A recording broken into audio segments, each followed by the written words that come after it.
Muito bom dia. É uma alegria estar de volta. Como disse no Enjoado, é muito bom viajar, mas é muito bom também voltar. Agradeço a Deus pelo tempo que eu passei lá no seminário, no Gordon Conwell, estudando, tendo experiências com o Senhor, conhecendo diversas pessoas. Agradeço à igreja pelas orações, pelo apoio. Foi um tempo, graças a Deus, um tempo enriquecedor, um tempo muito abençoado.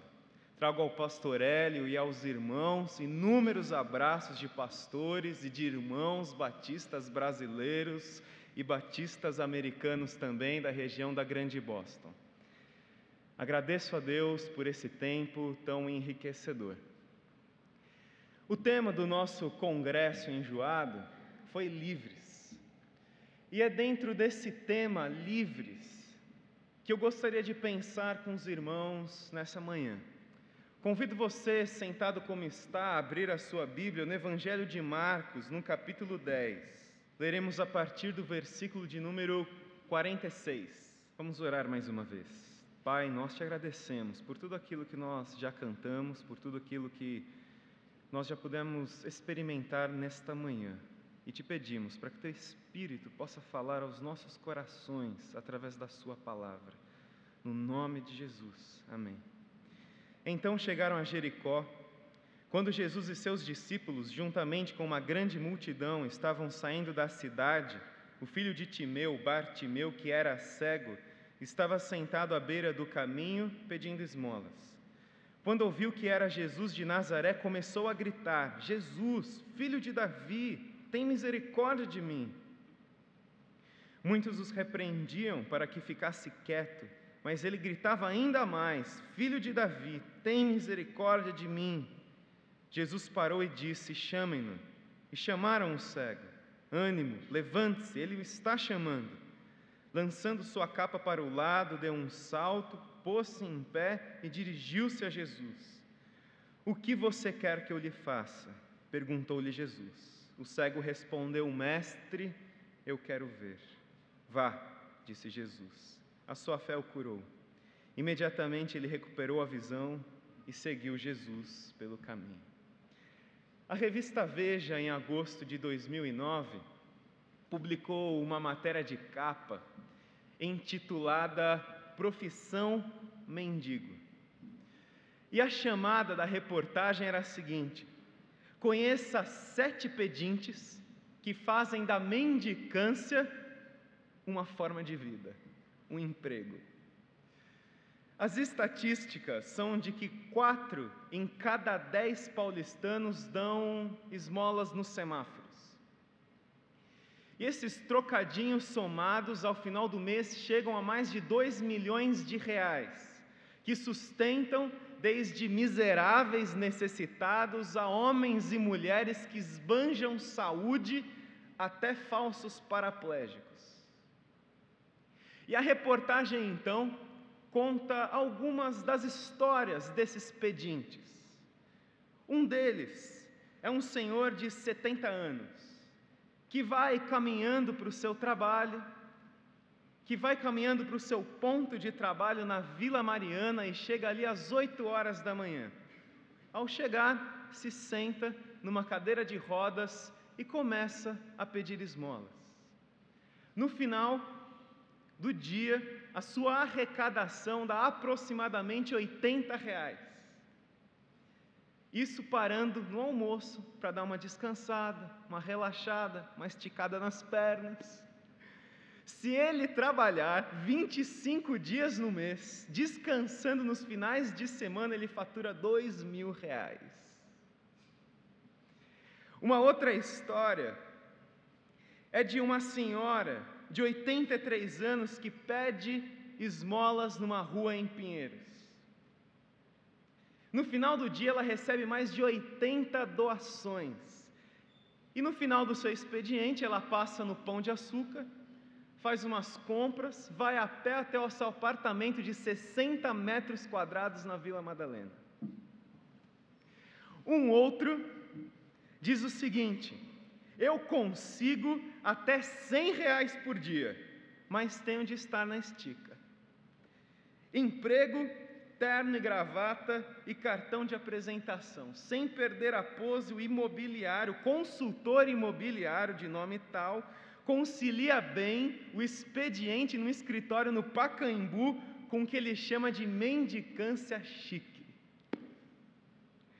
Um outro diz o seguinte: eu pedia em Guaianazes, mas não dava dinheiro.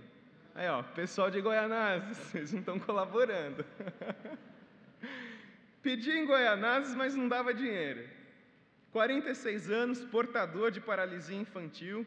A deficiência não o impede de pegar 2 ônibus e metrô quase todos os dias e ir para a Praça Charles Rimet no Pacaembu. Viagem de 2 horas. Não bastasse a dificuldade natural de mobilidade, o mendigo prefere arrastar-se com as mãos sobre um skate improvisado a usar cadeira de rodas. Ele diz o seguinte: o lucro justifica o esforço. Sendo corintiano fanático, qualquer semelhança, mera coincidência, ficou mais fácil mudar de ponto. Ao lado do estádio de futebol, fatura mais de R$80 por dia. É triste, é tragicômico, é lamentável. Pessoas que exploram a sua condição de doença, a sua condição de fraqueza, de limitação, para um lucro, para um ganho. É o ganho secundário. Pessoas que veem vantagem e descobrem benefícios de simplesmente estar doente, simplesmente manter a sua condição de fraqueza, de limitação. Jesus também encontrou um homem que vivia de esmolas.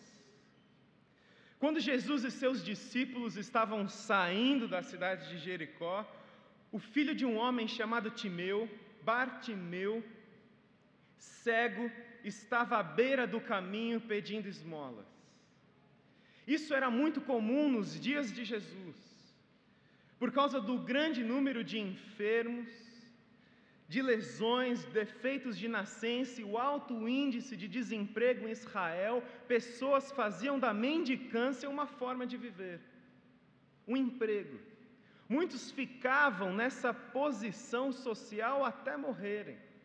E a cidade de Jericó era uma cidade beneficiada, porque era caminho para Jerusalém. Os israelitas já contribuíam com esmolas normalmente, mas quando chegavam as festas religiosas e a caminhada para o templo em Jerusalém, eles tinham que passar em Jericó, eles se sentiam ainda mais contritos em contribuírem com os mendigos que ficavam na rua. Jesus estava passando e ouve um homem gritar: Jesus, filho de Davi, tem misericórdia de mim. Pessoas começaram a repreender Bartimeu, a dizer para ele ficar quieto, para não incomodar Jesus, mas ele gritava cada vez mais alto: Jesus, filho de Davi, tem misericórdia de mim. Jesus parou a sua caminhada e disse: chamem-me. Foram até ele, chamaram, ele deu um salto, deixou a sua capa de lado, foi na direção de Jesus, e Jesus fez a ele uma pergunta: o que você quer que eu lhe faça? E ele disse: mestre, eu quero ver. Ele disse: a sua fé o curou. O que você quer que eu lhe faça? Não é estranho Jesus fazer essa pergunta para um cego? O que você quer que eu lhe faça? O que mais que o cego poderia querer? Uma Coca-Cola geladinha? Uma pizza de 4 queijos? Ver seu time campeão da Libertadores? O que mais que ele poderia querer? Mas Jesus, o mais profundo conhecedor da natureza humana, ele sabia o que perguntava. Porque muitas pessoas não querem ser curadas. Muitas pessoas não querem ser livres. Um filósofo disse certa vez: você pode quebrar os grilhões de uma cela, mas não se assuste, se o prisioneiro não sair. Talvez a cela esteja absurdamente confortável. Eu vou repetir. Você pode quebrar os grilhões de uma cela, mas não se assuste se o prisioneiro não sair. Talvez a cela esteja absurdamente confortável. É incrível, mas algumas pessoas preferem a cela à liberdade, preferem a cegueira, preferem não enxergar, preferem não mudar, rejeitam a mudança. A luz do dia incomoda, preferem a sua cela, as suas esmolas, do que a liberdade. Existem formas diferentes de prisões, inúmeras prisões. Uma dessas prisões é a miopia religiosa. Libertar-se de legalismos religiosos é entender que não existem barganhas com Deus, que Deus não é manipulável, que nós não mudamos Deus e nós não mudamos a vontade de Deus com as nossas orações. O nosso dízimo, o nosso jejum, a nossa vinda à igreja, a nossa leitura da Bíblia, a nossa vida de oração, a nossa vida de santidade não é para trocarmos, alcançarmos bênçãos, mas simplesmente porque nós somos servos que precisam desesperadamente de Deus e servos que precisam de Deus nas suas vidas. Se libertar da miopia religiosa é entender que não existe casa de Deus, que o templo do Espírito Santo somos nós somos igreja, e nós podemos ser igreja em qualquer lugar, que este espaço, sim, deve ser respeitado e cuidado, mas o espaço serve às pessoas e não as pessoas o espaço. Outra forma de prisão é viver uma vida de rigor moral ascético, simplesmente porque pensamos que Deus vai nos amar mais. Pessoas vivem de forma neurótica, negativa, com padrões morais extremamente rígidos, enquanto deliram e sonham em fazer tudo aquilo que proíbem. Fariseus, pessoas mal resolvidas. Isso adoece o corpo, adoece a alma. Nós devemos sim viver em santidade, conscientes de que esse é o melhor caminho que Jesus nos deixou, de que a santidade é o melhor caminho, o melhor estilo de se viver, porque foi esse o que Jesus nos deixou. Eu me lembro que no início da minha juventude, eu ficava muito triste com o meu testemunho. Eu nunca fumei, nunca bebi, nunca usei drogas, nunca me distanciei da igreja, dos caminhos do Senhor, e ouvia testemunhos de pessoas que falavam, puxa vida, se eu tivesse 50% desse testemunho, olha, estaria aí já uma mensagem pronta. Isso me entristecia. Mas um dia, lendo o Salmo 119, eu descobri que sim, eu tenho um testemunho para contar. Eu sou pecador, sou um pecador miserável, fiz coisas na minha vida das quais eu me arrependo, sou fraco, preciso trabalhar inúmeras coisas na minha vida. Mas um dia, lendo o Salmo 119, versículo 93, diz o seguinte: jamais me esquecerei dos teus preceitos, porque é por meio deles que preservas a minha vida. O meu testemunho é um testemunho de preservação. Graças a Deus por tantas coisas que Deus me poupou, pela sua misericórdia. Nós devemos sim buscar a santidade, porque este é o melhor caminho. Muitos também vivem na prisão da culpa, culpa por terem magoado e ferido pessoas, culpa por escolhas destrutivas no passado, culpa por coisas que fizeram lá atrás e não conseguem se perdoar, não conseguem se libertar da prisão da sua história destrutiva do passado. E essas pessoas precisam se lembrar da graça de Jesus que liberta, que não há nenhuma condenação para os que estão em Cristo Jesus.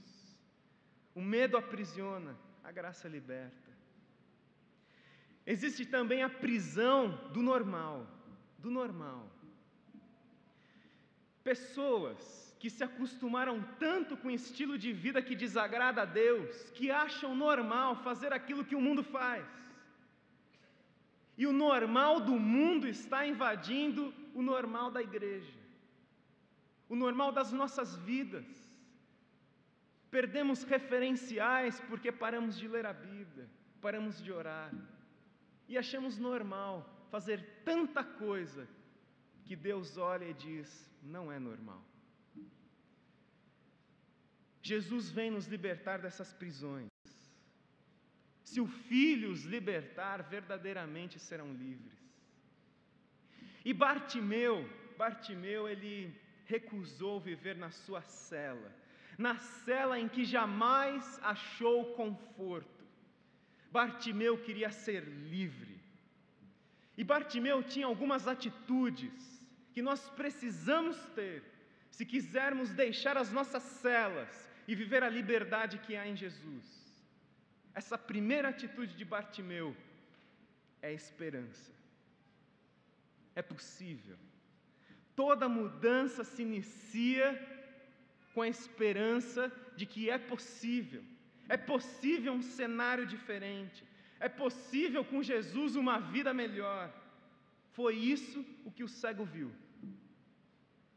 Um homem como Bartimeu, capaz de enxergar em Jesus de Nazaré o Filho de Deus, não era cego de verdade.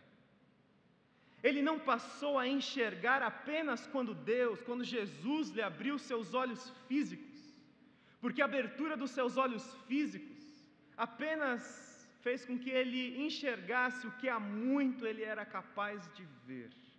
Porque cego não é quem não enxerga o mundo, cego é quem não enxerga Deus. Cego é quem não enxerga Jesus. Cego é quem não enxerga a liberdade que existe no nome de Jesus e prefere viver nas suas celas. A vida passa para muitas pessoas que estão de olho em tudo. Estão de olho na sua promoção no trabalho, estão de olho num casamento, estão de olho num salário melhor, estão de olho numa formação acadêmica melhor, estão de olho no futuro financeiro dos seus filhos, mas se esquecem de enxergar aquilo que é mais importante. Jesus está passando na frente e as pessoas não conseguem enxergar que Ele é a resposta da nossa vida, que nós só podemos ter esperança em Jesus, que tudo o mais passa, mas a palavra de Jesus essa permanece. Há solução. Fé é justamente olharmos para Jesus e ver que nele há solução, que nele há esperança e que nele há libertação. Há solução, há esperança para o seu casamento destruído por mentiras, indiferença e traições. Há esperança para o seu filho que está longe dos caminhos do Senhor. Há esperança para você que não consegue se libertar dos seus vícios, dos seus maus hábitos. Há esperança para você que não consegue terminar um relacionamento destrutivo. Há esperança para você que não consegue esquecer o seu passado. Há esperança para você que não consegue sair de um legalismo religioso e viver a graça de Jesus que liberta, o perdão de Jesus, o amor incondicional de Deus. Há esperança para você. Há esperança para cada um de nós. O medo nos aprisiona, a esperança e a graça nos libertam. Mas o Bartimeu, ele não apenas tinha esperança, Bartimeu tinha uma atitude que nós também precisamos ter.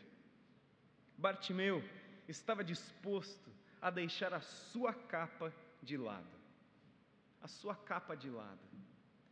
Quando Bartimeu foi chamado à presença de Jesus, ele se levantou, pegou a sua capa, a sua ferramenta de trabalho, que usava para receber esmolas, ele deixou para trás, ele deixou de lado e foi na direção de Jesus.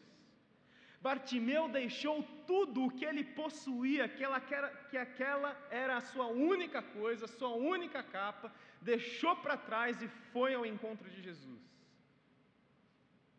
Se quisermos ser libertos, nós precisamos deixar para trás aquilo que nos identifica com a nossa velha vida.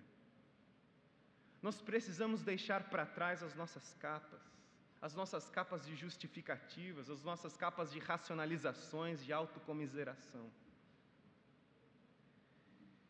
Deixar para trás os nossos achismos, estarmos dispostos a deixar para trás o que nos atrapalha e viver a vida que Jesus tem para nós.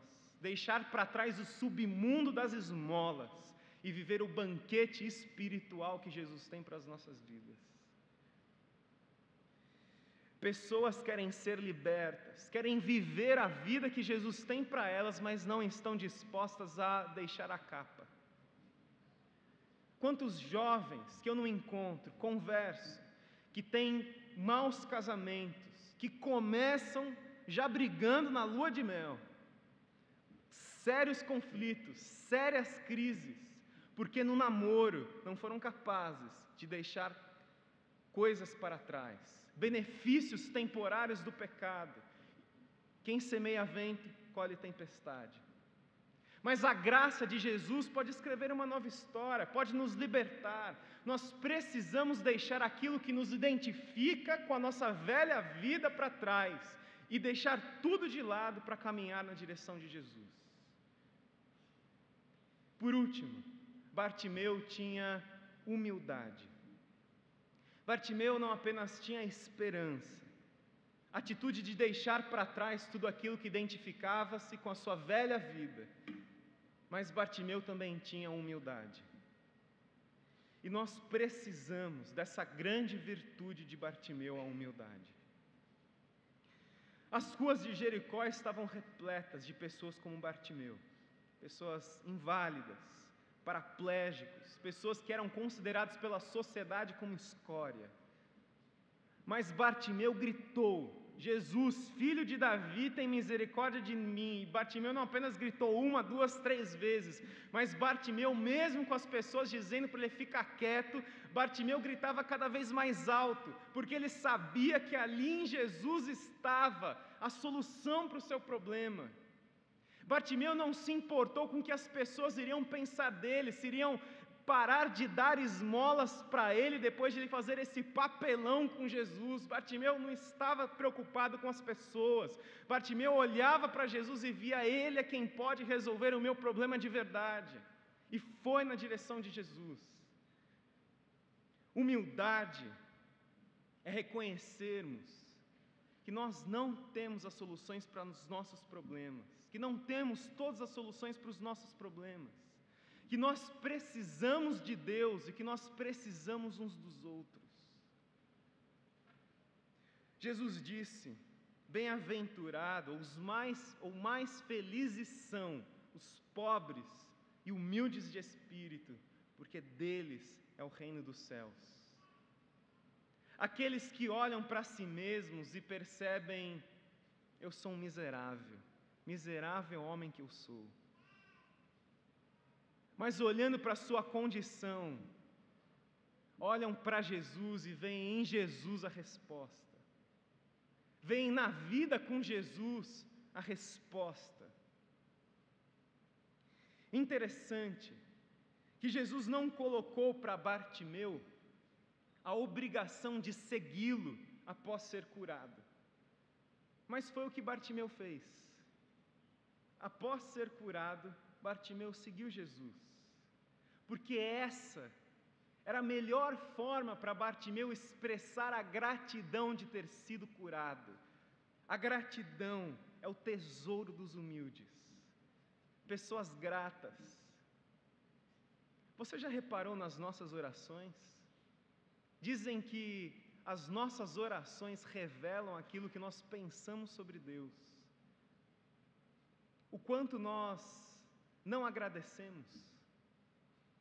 O quanto nós estamos muito mais preocupados em receber do que agradecer a Deus, até mesmo pelas dificuldades que temos passado na nossa vida. É isso que Tiago diz no capítulo 1. Considerem motivo de grande alegria ao passarem por várias tribulações. Nós precisamos agradecer mais. E esse agradecimento revela uma humildade diante do Senhor, de que nós dizemos: a sua vontade é a melhor para a nossa vida, a sua vontade é melhor para a minha vida.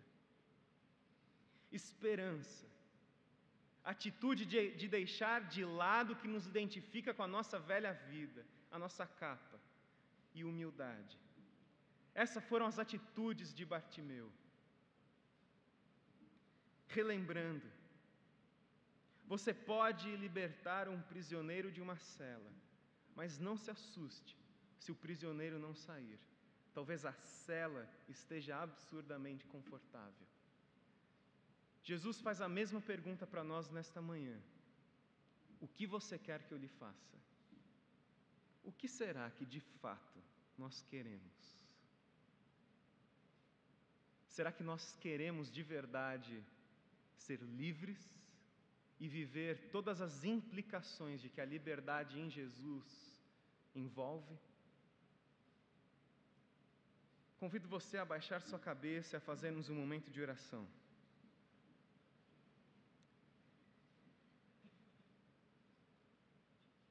Talvez Deus tenha tocado em alguns pontos nevrálgicos na sua vida. Algumas coisas que você percebe que não quer se libertar, mas que Ele está tocando o seu coração para fazer isso, para começar a fazer isso nesta manhã. Talvez seja uma situação muito difícil, que você precise tomar uma decisão, mas que você não aguenta mais, você não consegue mais. Esperança, humildade, atitude de deixar para trás o que nos identifica com a nossa velha vida, é o que nós precisamos. E se você nessa manhã, se você quer isso, se você quer essa liberdade, se você quer entregar uma área da sua vida que você percebe que está difícil, que você não consegue mais, eu convido onde você está, enquanto todos estão orando, isso é entre você e Deus, que você se coloque de pé, onde quer que você esteja, aqui embaixo, na galeria. Deus abençoe você, Deus te abençoe, Deus te abençoe, Deus abençoe vocês. Se coloque de pé nesse momento. Você precisa entregar uma decisão difícil que você precisa tomar. Você precisa romper com certos grilhões que atrapalham a sua caminhada com Deus. Você não quer uma cela absurdamente confortável, você quer a liberdade que existe no nome de Jesus. Você quer enxergar, você quer ver. Você não quer mais viver na negação, mas você quer abrir os seus olhos para escolher aquilo que Deus tem de melhor para a sua vida. Você diz ao Senhor: Mestre, eu quero ver, eu quero ser liberto. Pode ficar de pé você também. Deus abençoe você. Deus te abençoe. Deus te abençoe. Deus te abençoe. Deus te abençoe.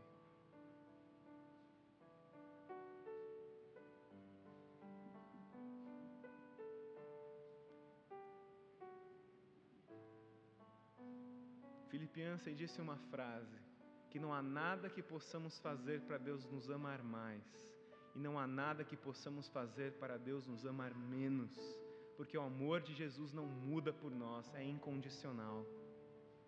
Mas quantas vezes nós não escolhemos e preferimos viver em esmolas, as nossas celas, quando Deus tem muito mais para a nossa vida, muito mais para a nossa vida pessoal, muito mais para a nossa família. Pode se colocar de pé se essa é a sua oração. Mestre, eu quero ver.